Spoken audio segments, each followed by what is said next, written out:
2023년 3월 고2 학력평가 16에서 20번 지문 설명 진행하도록 하겠습니다. 먼저 첫 번째 문단입니다.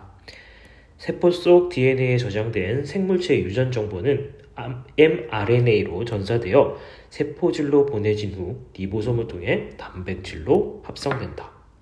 자, 여기서 중요한 키워드는 mRNA다 라고 볼 수가 있겠는데, 이 친구가 이제 생물체의 유전 정보를 담고 있고 이것이 복사가 되어서 세포질로 보내진 후에 리보솜을 통해서 단백질로 합성된다, 만들어진다라는 이야기를 하고 있습니다.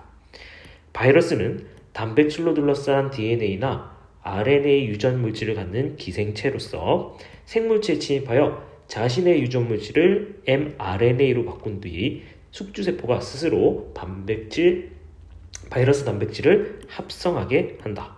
자, 두 번째 문장에서는 바이러스에 대한 정보를 설명하고 있는데 이 친구는 유전 물질을 가지고 있는 기생체로 생물체에 들어간 다음에 자신을 mRNA로 바꿔서 숙주세포가 바이러스 단백질을 합성하게 만드는, 유도하는 성질을 가지고 있다라고 설명하고 있습니다.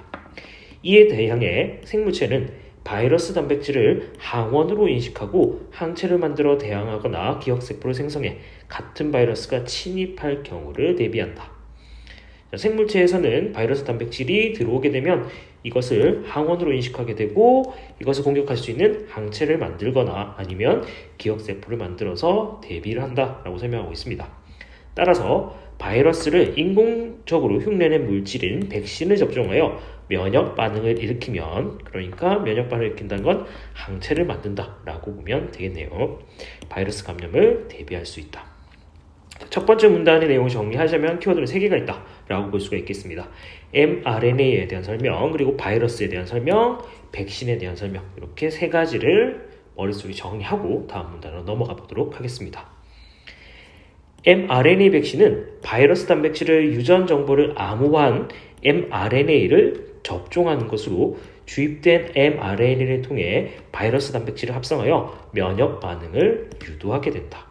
자, mRNA 백신은 바이러스 단백질의 유전 정보를 가지고 있는 것을 몸속에 넣어서 면역 반응, 아까 항체나 기억세포가 그것을 알아볼 수 있도록 만들어준다 라고 보시면 되겠네요.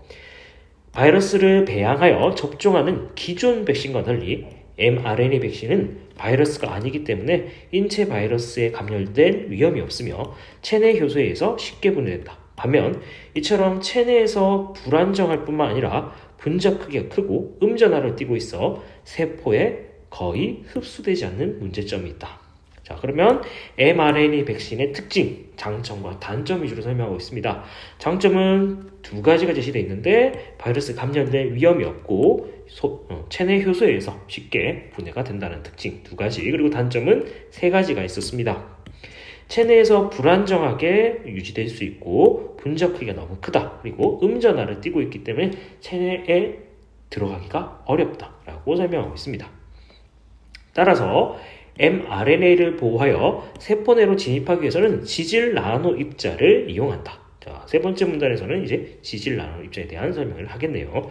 그러면 넘어가기 전에 두 번째 문단을 다시 한번 정리해 보도록 하겠습니다. mRNA 백신은 기존 백신과의 차이, 이렇게 설명하고 있는데 장점과 단점 위주, 장점 2가지, 단점 3가지를 소개했었고, 그 다음에 이 단점을 보완하기 위해서 지질 나노 입자라는 개념을 추가적으로 이제 설명하겠다라고 밝히고 있습니다. 세 번째 문단입니다. 지질 분자는 지방산으로 이루어져 있기 때문에 물 분자와 섞이지 않는 소수성. 그러면 이 소수성이라는 건 물 분자와 섞이지 않는 성질 정도로 개념 잡고 가면 되겠네요.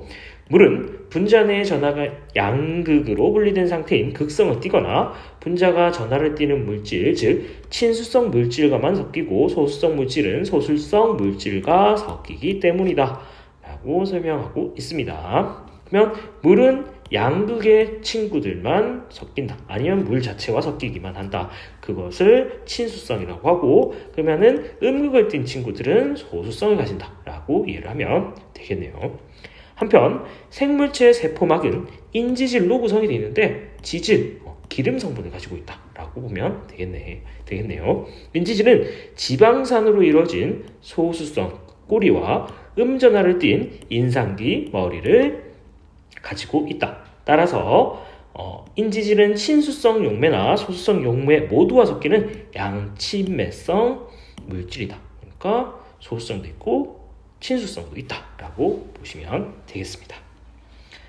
이에 따라서 인지질 친수성 머리는 세포 외부나 세포질의 수용액과 접하고 소수성 꼬리는 소수성 분자 간의 인력으로 인해 서로 몰려있는 상태로 세포막이 구성되어 있다.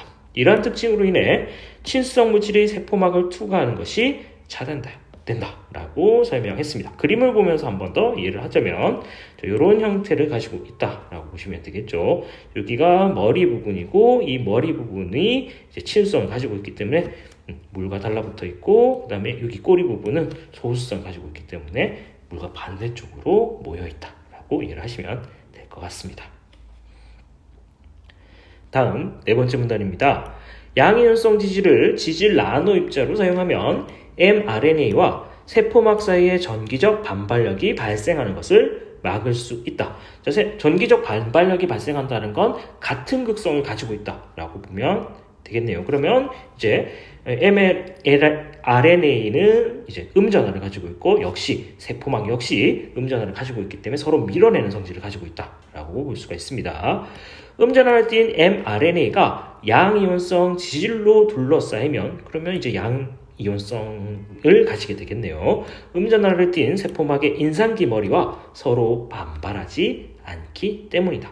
그런데 양이온성 지질은 실험실 환경에서는 mRNA를 세포 내로 진입시키는 데 도움이 되지만 체내에서는 양이온성 지질에 혈장 단백질이 흡착되어서 mRNA의 세포막 투과가 제한된다 라고 설명하고 있습니다. 자, 그러면 네 번째 문단에서는 지질 나노 입자를 통해 가지고 이제 세포막 속으로 들어간 세포막을 반발력을 줄이는 데 도움이 되지만 실제 세포 속에서는 이제 혈장 단백질이 달라붙기 때문에 제한적이다라고 설명하였습니다.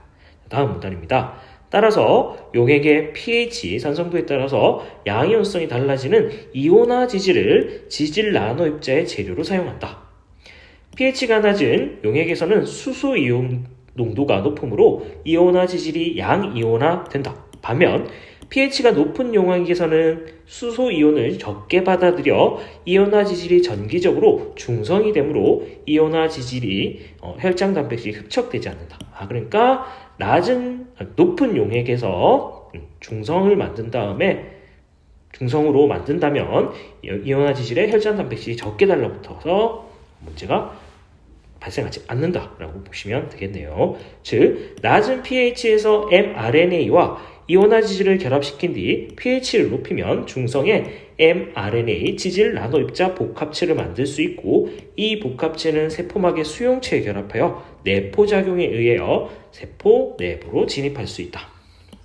자, 여기 다섯 번째 문단에서는 이온화 지질을 이용하는데 이 이온화 지질을 pH가 높은 용액에 넣는다면은 중성 상태가 되고 그 상태에서는 혈장 단백질이 흡착되지 않는다라고 설명했습니다. 그래서 이 낮은 pH에서 mRNA와 이온화 지질을 결합시킨 뒤 그 뒤에 다시 pH를 높인다면은 이렇게 mRNA 지질 나노 입자 복합체를 만들 수 있고 이 상태로 다시 세포막 수용체와 결합해서 세포 내부로 진입할 수 있다고 설명하고 있습니다.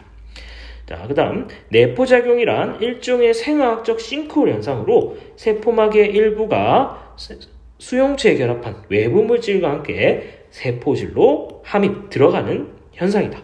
내포작용이 일어나면 세포질 안에 엔도솜 구조체가 형성되는데 세포질에서 엔도솜 내부는 산성화되고 이에 따라서 세포막에서 유래한 엔도솜막이 불안정해서 mRNA가 세포질로 방출된다. 그리고 방출된 mRNA가 리보솜과 결합하여 단백질을 합성하고 기억세포를 생성함으로써 인체 내부의 바이러스 감염에 대비할 수 있게 된다. 정보가 좀 많은 편입니다. 그러면은 쌤이 이거를 정리를 해봤는데 옆에를 한번 살펴보도록 하겠습니다. 자, 작동 기제라고 제목을 달아봤는데 낮은 pH에서 이온화 지질과 mRNA를 결합시키면 이 친구가 이제 양이온 상태가 되고 양이온 상태가 되니까 혈장 단백질이 달라붙을 가능성이 높은 단점이 있었습니다. 그래서 mRNA 지질 나노 입자 복합체를 pH가 높은 용액에 넣어서 중성 상태로 만들면 그 친구가 나중에 세포막의 수용체와 결합해서 세포질 내부로 진입할 수 있게 됩니다. 이것을 내포작용이라고 설명했었습니다.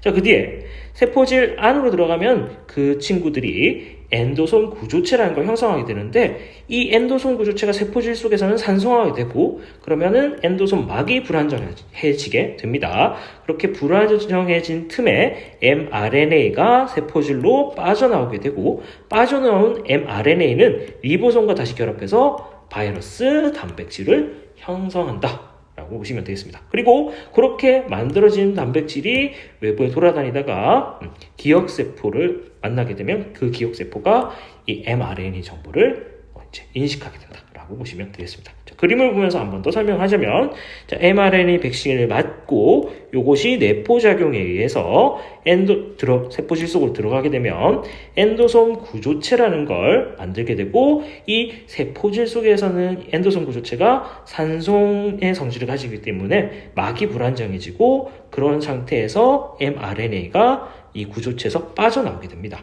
그렇게 빠져나온 mRNA가 리보솜을 만나서 결합이 되고 이 리보솜이 바이러스 단백질을 형성하게 됩니다. 그렇게 해서 이 만들어진 바이러스 단백질이 돌아다니다가 기억세포를 만나서 기억세포한테 정보를 제공해주게 된다. 그리고 항체가 만들어지기도 하겠죠. 그 다음에 앞에서 이 친구들은 이제 장점 중에 하나가 단백질 분해 요소에 의해서 쉽게 분해가 된다는 장점도 있었습니다.